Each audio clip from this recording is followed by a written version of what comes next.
the richest anteater in Magic's history. And all I have to say is may the odds be ever in your favor.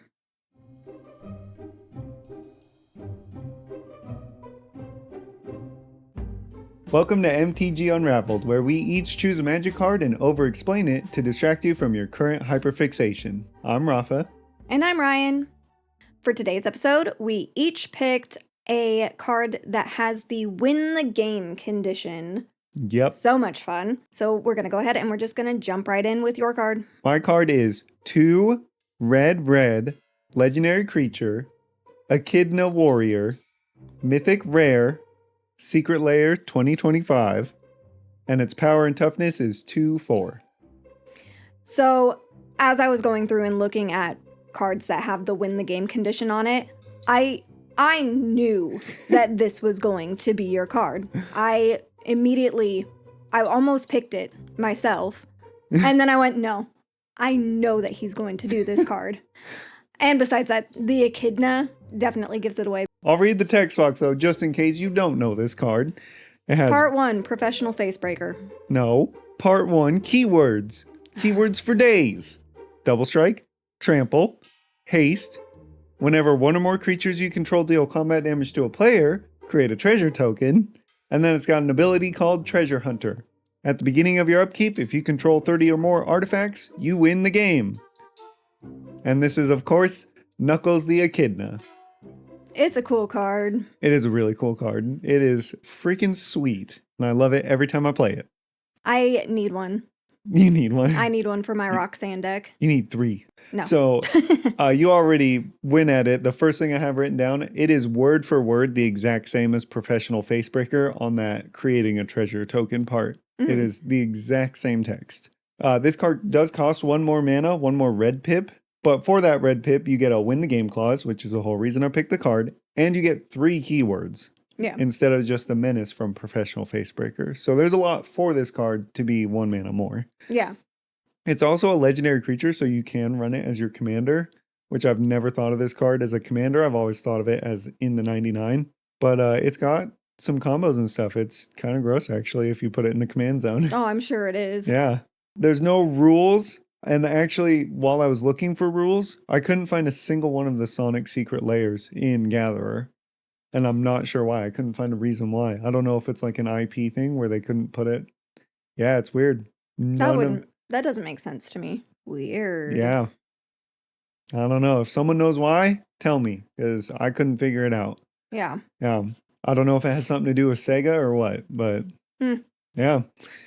So the biggest thing to note with Knuckles with the combos is aggravated assault, obviously, because this has a combat trigger when your creatures deal combat damage, and aggravated assault says you can pay 5 mana and have an additional combat. So if you see aggravated assault with Knuckles, red flags, right? All the red flags.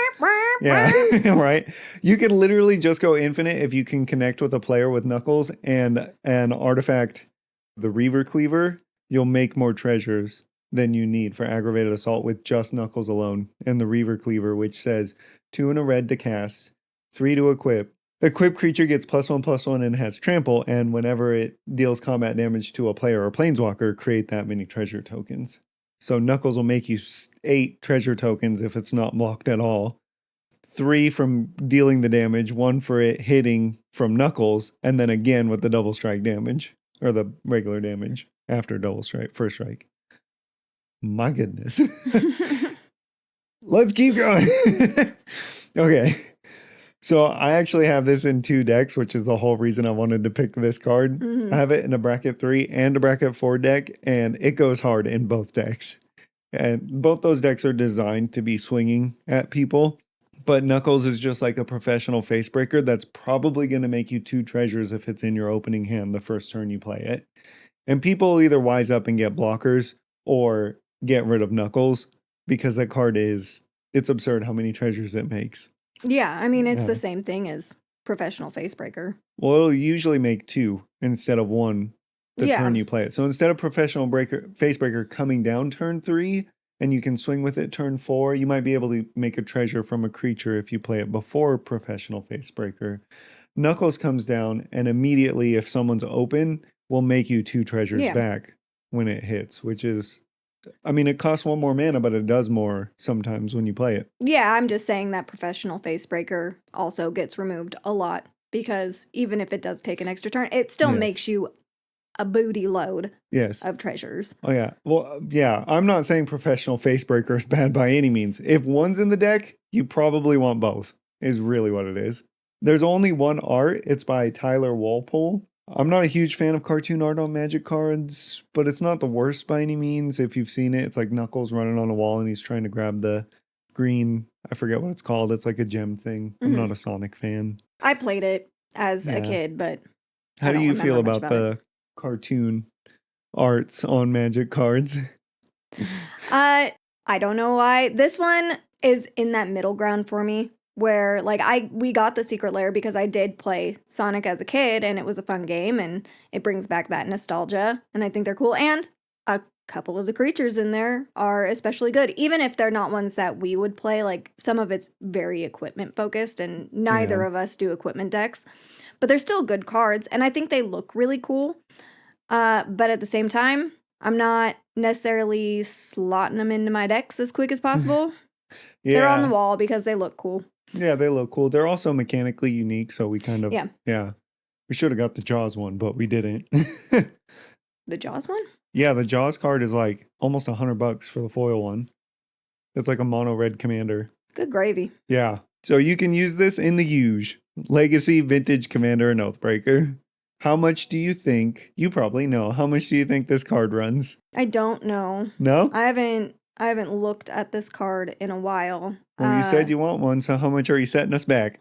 I mean, it's pretty good. I don't know what Professional Facebreaker sits at either, which is the closest thing that I would relate it to. $10. There's only one printing of it, so it probably would be like Professional Facebreaker if it was printed a lot, but it's $18 to $20. There's not too much difference between the foil and non-foil. So I'll go into the lore just a very small amount about Knuckles because if you're a Knuckles fan, you probably already know way more than I'm going to do. So I'm going to give you just the briefest little rundown. Knuckles started in Sonic the Hedgehog 3 as an antagonist. And then in Sonic and Knuckles, Dr. Eggman is using Knuckles against Sonic and Tails. He's kind of manipulating him.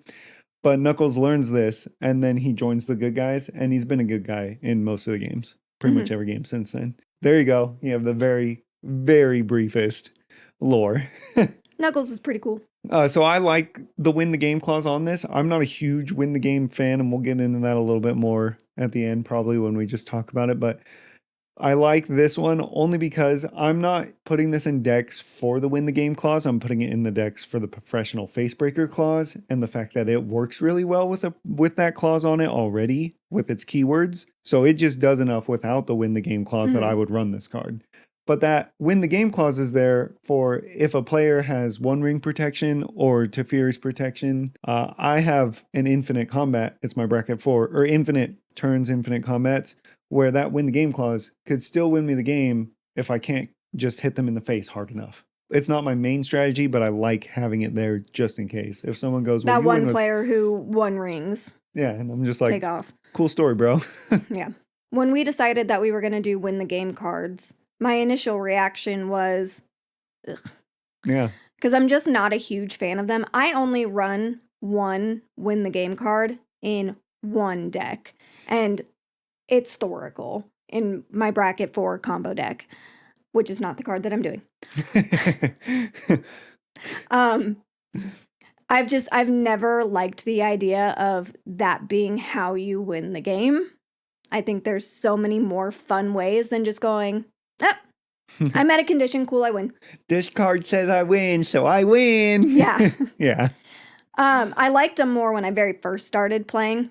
Yeah. And then as time went on, I just kind of moved away from it. But as I was looking through the cards, I was looking at what else does this card do? There's so many of them that literally are just like, meet XYZ, you win the game, and there's nothing else to it. Coalition victory that just got unbanned. Boring. Yeah. So I was looking for things that at least give you some other benefit than just, here you go, the game is yours. Yeah, there aren't too many. There aren't too many. No. Mine kind of does, but that's not why I picked it. I got just a little bit more about Knuckles, and really it's what the heck is an echidna, in case you don't know, because I'm not a huge biology person. They're so cute. They are pretty cute. When I went, that's what I said. I'm like, what the heck is this thing? So you're welcome for this random information too, if you want it. An echidna is a type of anteater, but it's got quills on it, kind of like a porcupine. So it's kind of like a cross between the two. It also looks like it never quite grew up all the way. I think of hedgehog more than porcupine because hedgehogs also have quills. Yeah. And are small. And then they're native to Australia, so it's completely reasonable to believe that Knuckles drops the C word on occasion. Okay. Yep. That's it. The next time you play Sonic, just every now and then, whenever Knuckles says anything, insert. Oh, yeah, I also forgot. They lay leather eggs, but are mammals. Knuckles came from a little leather sack. So did a lot of people. Okay. Well, what did you think of this card? You didn't even really tell me. Oh, Knuckles is awesome. Like I said, I at least have one deck that I'd like to put it in just because it would give me a lot of benefit outside of the win the game, and it's really not unreasonable in Roxanne for me to make that 30 artifact limit. I do it on a regular basis, which means that this will just get targeted for removal quite often, but you know, why not? When you've got Roxanne and Jolene and Jolene and Jolene, there's not 3 Jolenes. No, there's 2. But I think it's a really good card, even though it gives the cheaty pants win condition thing. Yeah. It's not in there for the win. That's just the gravy to me. Yeah. Again, it's a card that has a use in decks, in the right decks, with just a little piece de resistance. No, he's French? Okay, what do you have for your card? It is 3 colorless mana, artifact. It has a subtype that I'm not going to tell you. It's an uncommon, and it was released in Fallout. Oh, I don't remember. I know what kind of artifact it is, but I don't remember the name of it. It's a bobblehead. Yeah. All right. First, let's go through the text box. Tap, add 1 mana of any color. So it's a 3 mana rock, which isn't super great. Yeah, garbage. And then it has 1 colorless tap, roll X 6-sided dice, where X is the number of bobbleheads you control. Create a tap treasure token for each even result. If you rolled 6 exactly 7 times, you win the game. Oh, we need to swap cards and restart the episode because this one has so much math. I'm so excited. Oh, yeah, I did a lot of math that I later found out I didn't need to do because people on the internet did it first. Yeah, for real. I just started doing it. Okay, keep going. I'm sorry. What is the name of this card? So this is Luck Bobblehead because it takes a lot of luck. Yeah. Nitty gritties. There's 1 art for it. It's only been printed once in Fallout. The name of the artist, Ørjan Rutenborg Svendsen. Perfect. It's Norwegian. The O, it's not even like, it's got a slash through it. Names from other countries can be really neat. Prices of the cards range widely because there's several different versions. Oh. So for just a base version, what do you think this card costs? $5. Not even. Not even? Yeah, I was giving it too much credit. Yeah, $2.50. The regular foil goes for about $14. They had surge foils, which are really cool foilings, for about $40. But then, But then all of the bobbleheads came serialized as well. Oh, I don't remember that at all. Yeah. Oh, goodness.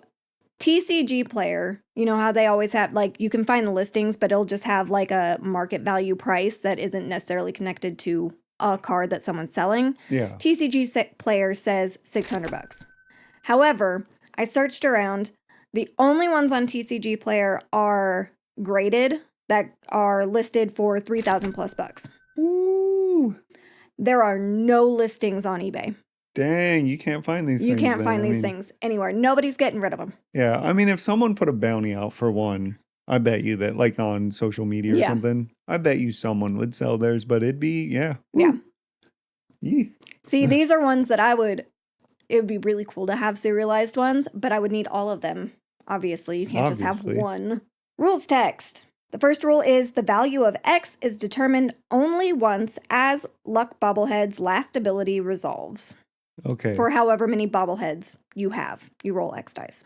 If X is a very large number, you may be required to roll more dice than you physically can in a reasonable time frame. In such cases, we encourage you to use digital resources for simulating dice rolls or generating random numbers.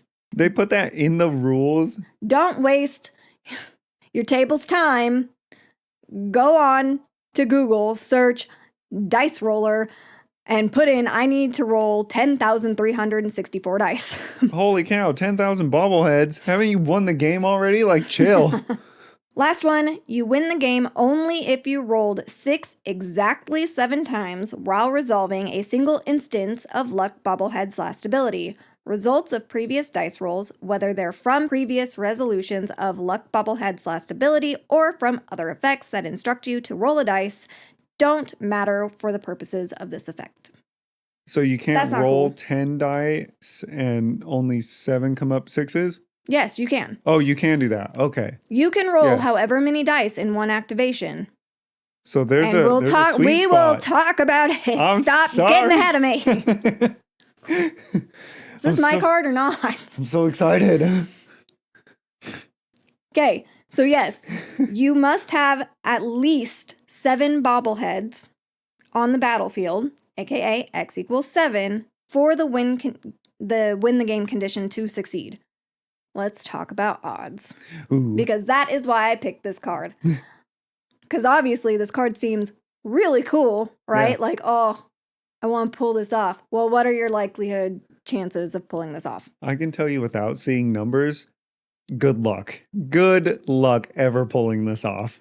So I actually, during this whole thing, I created a graph to look at these numbers. The odds, if you have 7 bobbleheads, your minimum that you can have, is 1 in 279,936 or 0.00036 probability. Which is 1 over 6 to the 7th power. Just saying. Yep. Then I went, okay, well, that's never going to happen. Yeah. It's basically 0. Yeah, that's why I Basically. said good luck. That would be freaking awesome. So Have you ever played Yahtzee? You have to do more than a Yahtzee. Okay, let's keep going. Sorry. I shouldn't have picked the math card. I need to find out what are the optimal odds. What is the highest chance that you can get of success with the Luck Bobblehead's ability? And I did the math. This is why I was sitting there taking 4 hours to write this when I could have just went on Reddit because you knew somebody literally on the post where the Luck Bobblehead was spoiled. Shout out to Shane Cook Official on Reddit.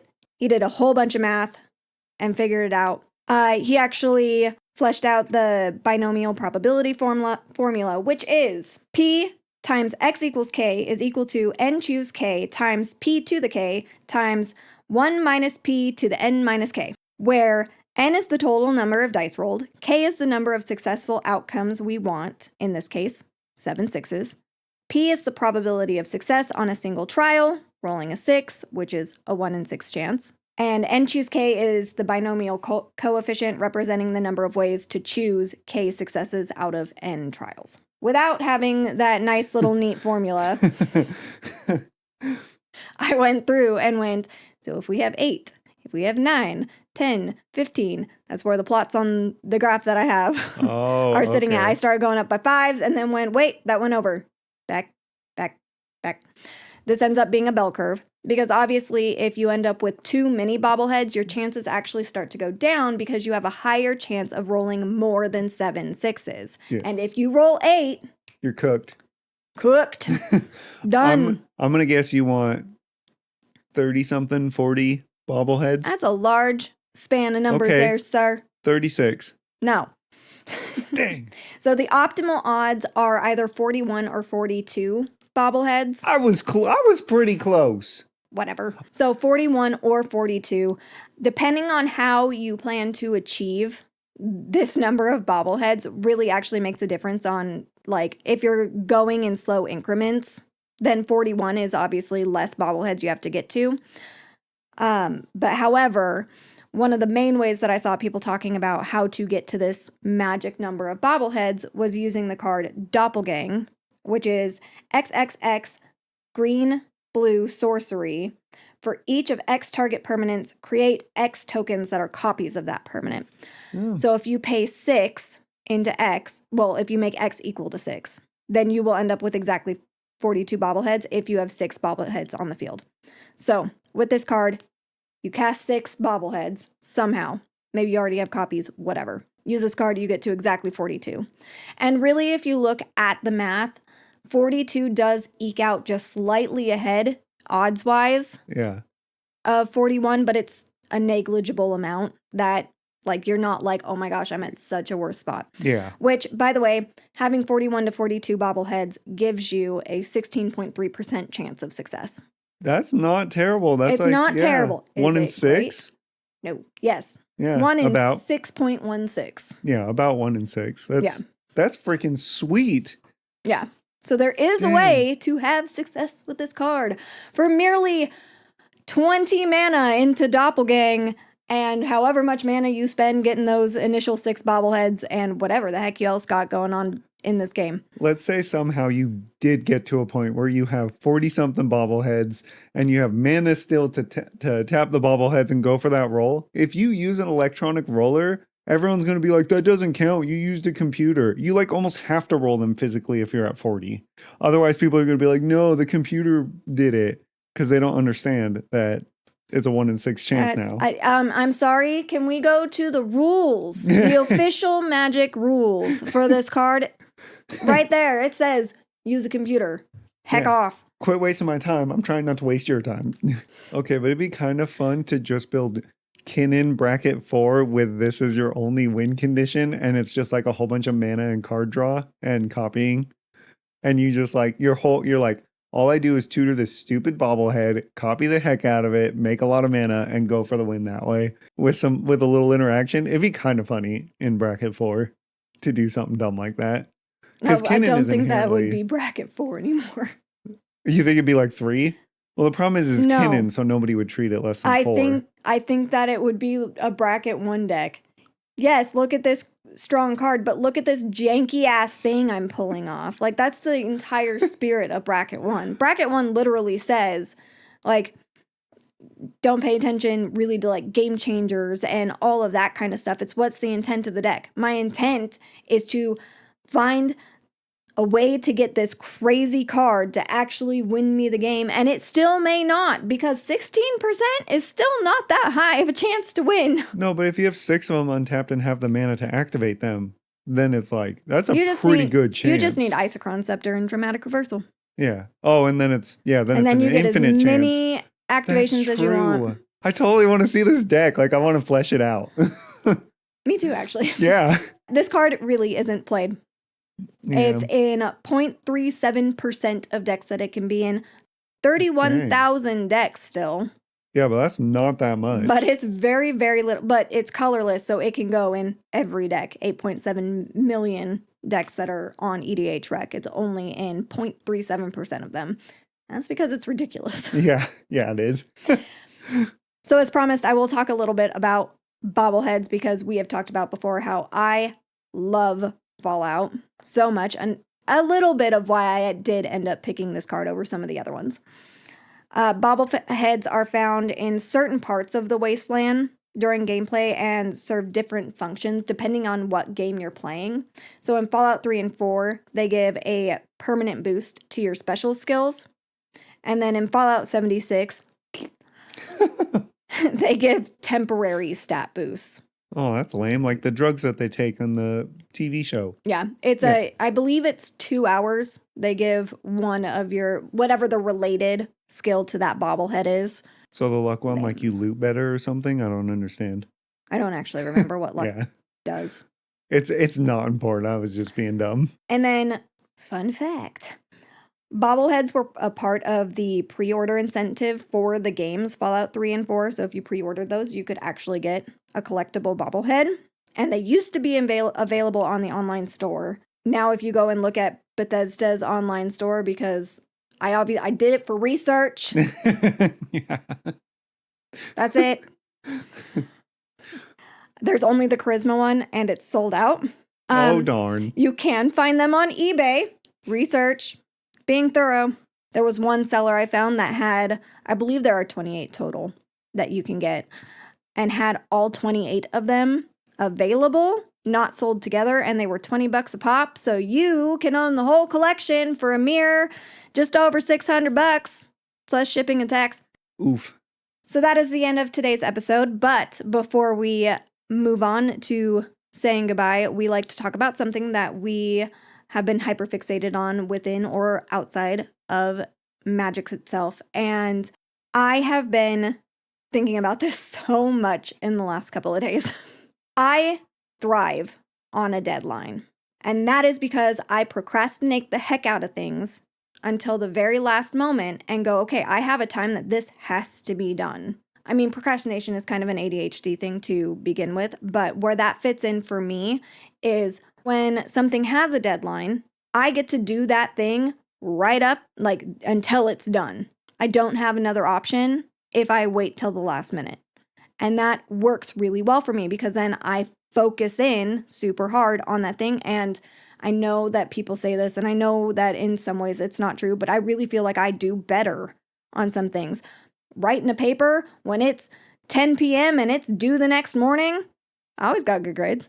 And I really feel like I got better grades than I would have if I had put, 2 hours here, 2 hours here, because it feels more streamlined and consistent than trying to get my brain back into this mode over and over. Have you ever heard the case that, like going back to the paper thing, that when you put something off until the last minute, because you can be a bit of a perfectionist sometimes, just putting that out there, when you put things off till the last minute and you get it done in a hurry right before the deadline, then it's almost like a crutch because you can say, well, I had to do this in a hurry last minute because the deadline was tomorrow. And you have a crutch that if it's great, then awesome. You did it really fast, really quick and easy. But if it's not great, then you have an excuse for why it's not great. Who doesn't like an excuse? I'm just putting it out there that... No, 100%. Yeah. I fully recognize that there are many times where I've been like, oh, well, I totally forgot about this, which is valid sometimes. Sometimes I do forget about things, not because I'm purposefully procrastinating them, but because I was focused on something. I'm like sitting, boom, here's what I'm doing. And then I go, oh crap, I was supposed to do that today. I was supposed to make a phone call. Whatever.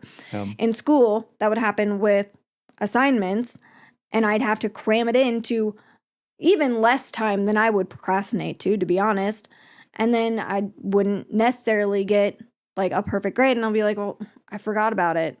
It happens. Oh well. Make it up later.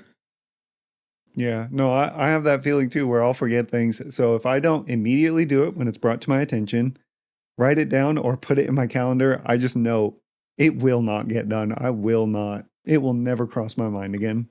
Yeah. Like that's just how I function. Yeah. So I've even, like, especially lately, I was just thinking about it the other day, and this comes to my mind all the time where I'm like, I should make a schedule for myself. But then I spend 10 minutes thinking about it, and then I go, well, what if, like, I happen to take longer, and then my whole schedule's thrown off? And then I'm gonna feel really crappy because I'm not on schedule, and that causes even more stress, and then I don't put any more thought into it, and I move on, and I keep doing the same thing. ADHD!